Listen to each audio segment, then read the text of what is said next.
নমস্কার বন্ধুরা, শর্মার রান্নাঘরের আরও একটা নতুন রেসিপিতে আপনাদের সকলকে স্বাগতম। চলে এলাম আবারও একটা নতুন পিঠার রেসিপি নিয়ে।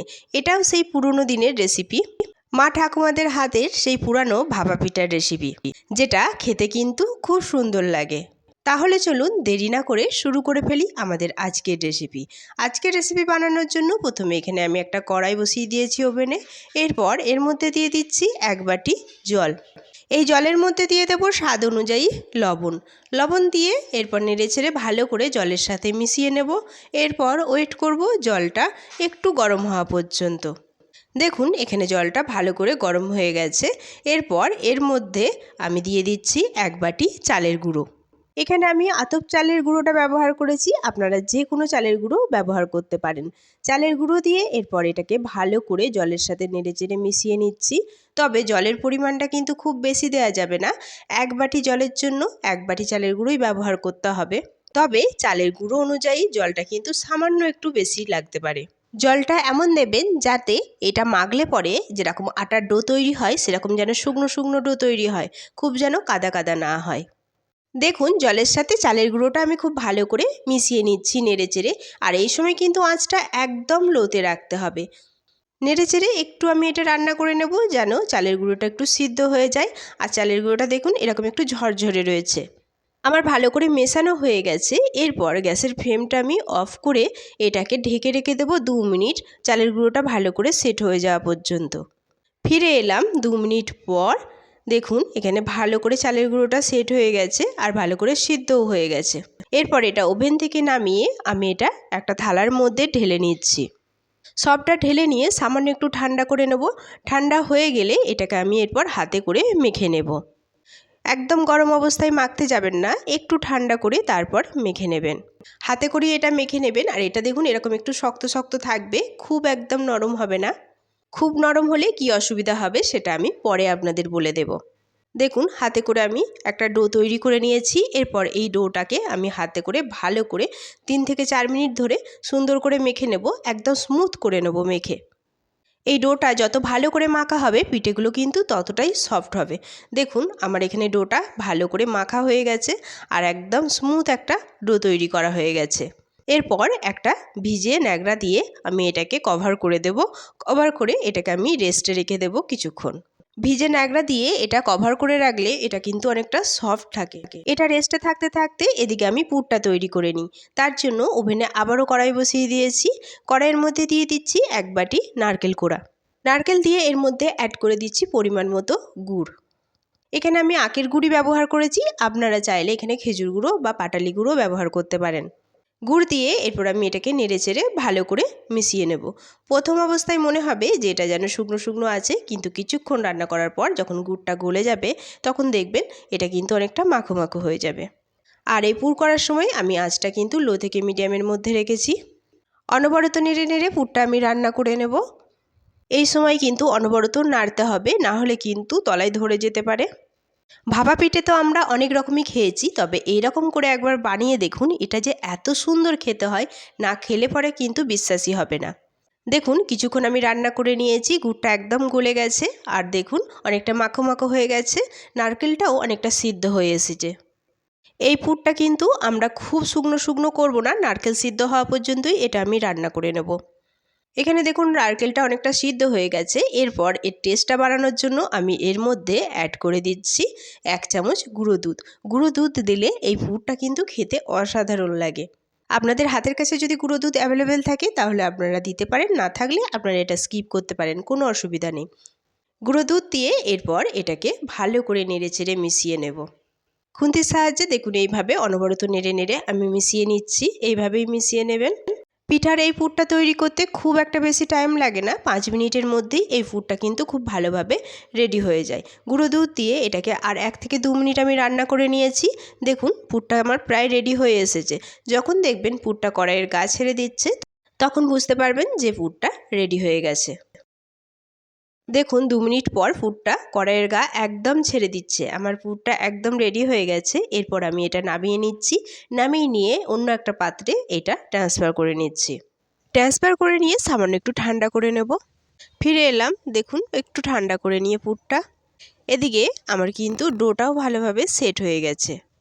এরপর এই ডো থেকে অল্প লেচির আকারে ডো নিয়ে নেব। ডো অল্প একটু নেব, যেরকম আপনারা সাইজে করতে চাইবেন সেই অনুযায়ী নেবেন। আমি ছোট করব তাই ছোট্ট একটু ডো নিয়ে নিচ্ছি।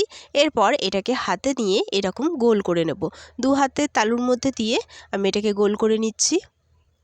দেখুন সুন্দর করে গোল করা হয়ে গেছে। এরপর এটাকে আমি বেলে নেব।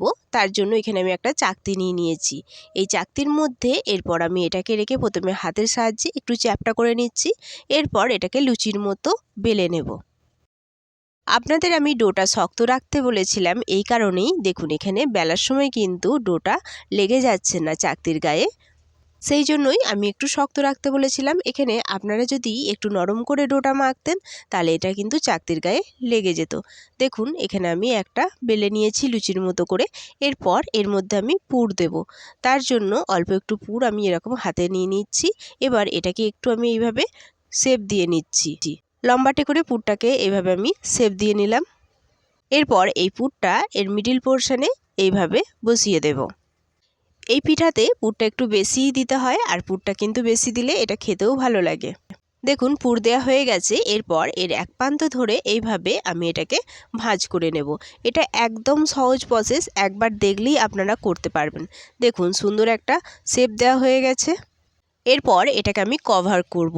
তার জন্য এখানে আমি দেখুন কিছু কলাপাতা ছোট ছোট করে কেটে নিয়েছি। কলাপাতাগুলো কেটে এটা কিন্তু আমি ভালো করে ধুয়ে নিয়েছি। এরপর একটা কলাপাতা নিয়ে এই পিঠাটাকে এই কলাপাতার মিডিল অংশে দিয়ে এটাকে এইভাবে আস্তে আস্তে মুড়ে দেব। এইভাবে কলাপাতাটা মুড়ে দিলে এটা কিন্তু দেখতে খুব সুন্দর লাগে। তবে আপনাদের কাছে যদি কলাপাতা অ্যাভেলেবেল না থাকে তাহলে আপনারা শুধুই এটাকে এইভাবে ভাপে তৈরি করে নিতে পারেন। দেখুন আমার একটা হয়ে গেছে। এরপর এই পিঠাটা আমি একটা পাত্রের মধ্যে ট্রান্সফার করে নিচ্ছি। এখানে আমার একটা পিঠা একদম কমপ্লিট।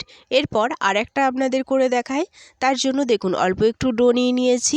এই ডোটাকেও হাতের মধ্যে নিয়ে আমি গোল করে নিয়েছি। এরপর এটাকে চ্যাপ্টা করে এটাকে বেলে নেব লুচির মতো করে। আমরা এখন নানা রকম পিঠা তৈরি করি, কিন্তু হারিয়ে যাওয়া এই পিঠাগুলোর স্বাদ যে এত অসাধারণ হয় সেটা আপনারা না খেলে বুঝতেই পারবেন না। মা ঠাকুমাদের হাতে তৈরি এই পিঠা এতটাই মজাদার খেতে যে বলার নয়। দেখুন আমার এখানে আরও একটা বেলা হয়ে গেছে। এরপর এর মিডিল অংশে আমি পুর দিয়ে নেব। পুরটাকে সেম প্রসেসে আমি এরকম শেপ দিয়ে নিয়েছি। এরপর পুরটা মাঝে দিয়ে দিলাম। পুরটা দিয়ে এটাকে এরপর আমি ভাঁজ করে নেব। আগের মতনই পিঠার এক প্রান্ত ধরে এটাকে আমি ভাঁজ করে নেব। এই ভাঁজ করাটা এত সহজ যে একবার দেখবে সেই কিন্তু করতে পারবে, খুবই ইজি। দেখুন আমার আরও একটা ভাঁজ করা হয়ে গেল। এরপরে সাইডের অংশটা একটু হাতে করে এইভাবে মুড়ে দিচ্ছি। সাইডের অংশটা আমার মোড়া হয়ে গেছে। এরপর একটা কলাপাতা নিয়েছি। এই কলাপাতার মধ্যে আবার এটা দিয়ে এটাকে আমি কভার করে নিচ্ছি। আমার আরও একটা পিঠা তৈরি করা হয়ে গেল।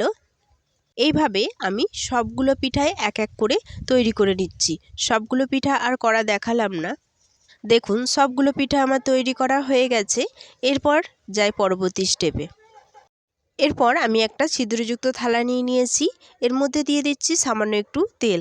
তেল দিয়ে এই থালার গায়ে সুন্দর করে তেলটা মাখিয়ে নেব। এই থালার মধ্যে আমি পিঠাগুলো ভাপে বসাবো, তাই আগে থেকেই আমি তেল মাখিয়ে নিচ্ছি। এদিকে ওভেনে আমি একটা কড়াই বসিয়ে দিয়েছি। কড়াইয়ের মধ্যে দিয়ে দিচ্ছি কিছুটা জল। জল দিয়ে এর মধ্যে আমি দিয়ে দিচ্ছি একটা স্ট্যান্ড দিয়ে এর উপরে আমি ছিদ্রযুক্ত থালাটা বসিয়ে দিয়েছি। তারপর এর মধ্যে এক এক করে পিঠেগুলো আমি সুন্দর করে সাজিয়ে নিচ্ছি। দেখুন পিঠেগুলোকে দেখতে কত সুন্দর লাগছে। আর এখানে বলে দিই, আপনাদের কাছে যদি স্ট্যান্ড না থাকে তাহলে আপনারা একটা বাটি উল্টো করে জলের মধ্যে বসিয়ে তার উপরে ছিদ্রযুক্ত থালাটা দিয়েও এটা করে নিতে পারেন। দেখুন আমার সবগুলো কিন্তু এক এক করে সাজানো হয়ে গেছে। এরপর একটা থালা দিয়ে এটাকে ভালো করে ঢেকে আমি এটা 5 থেকে 7 মিনিট মিডিয়াম আঁচে রান্না করে নেব। ফিরে আসছি 7 মিনিট পর। ঢাকাটা খুলে দেখিয়ে দিচ্ছি। দেখুন পিঠাগুলো কিন্তু ভালোভাবে সিদ্ধ হয়ে গেছে। যেহেতু চালের গুঁড়োটা আগেই আমি কিছুটা সিদ্ধ করে রেখেছিলাম, তাই এই পিঠাগুলো কিন্তু ভাপে হতে বেশিক্ষণ টাইম লাগে না। এরপর আমি এই পিঠাগুলোকে নামিয়ে নিয়ে সুন্দর করে পরিবেশন করে ফিরে আসছি। দেখুন এখানে আমার পিঠাগুলো সুন্দর করে পরিবেশন করা হয়ে গেছে। এই পিঠাগুলো দেখতে কত সুন্দর হয়েছে আর খেতে কিন্তু দারুণ লোভনীয় হয়েছে। যখন আপনারা বানাবেন তখন আপনারা নিজেই জানতে পারবেন যে এই পিঠাগুলো কত সুন্দর টেস্টি। এরপর একটা পিঠা আপনাদের ভেঙে দেখিয়ে দিই যে এই পিঠাটা ভেতর থেকে কতটা সুন্দরভাবে কুক হয়েছে। তার জন্য এখান থেকে আমি একটা পিঠা নিয়ে নিয়েছি। দেখুন এরপর এই কলা পাতাটা আমি আস্তে করে ছাড়িয়ে নিচ্ছি। ছাড়ানো হয়ে গেছে। দেখুন পিঠাটা দেখতে কতটা সুন্দর হয়েছে। এরপর ভেঙে দেখিয়ে দিচ্ছি। হাতে করেই আমি এটাকে ভেঙে নিচ্ছি। দেখুন ভেতরে একেবারে পুরে ঠাসা আর নরম তুলতুলে। আর এই পিঠাটা কিন্তু অনেকক্ষণ রেখে দিলেও শক্ত হয় না, এটা কিন্তু নরমই থাকে। আমার আজকের রেসিপি কেমন লাগলো তা অবশ্যই কমেন্টে জানানোর অনুরোধ রইল। আর নতুন বন্ধু হলে চ্যানেলটি সাবস্ক্রাইব করে পাশে থাকার অনুরোধ রইল। আজ এই পর্যন্তই, ফিরে আসবো নতুন একটা রেসিপি নিয়ে। সকলে ভালো থাকবেন, ধন্যবাদ।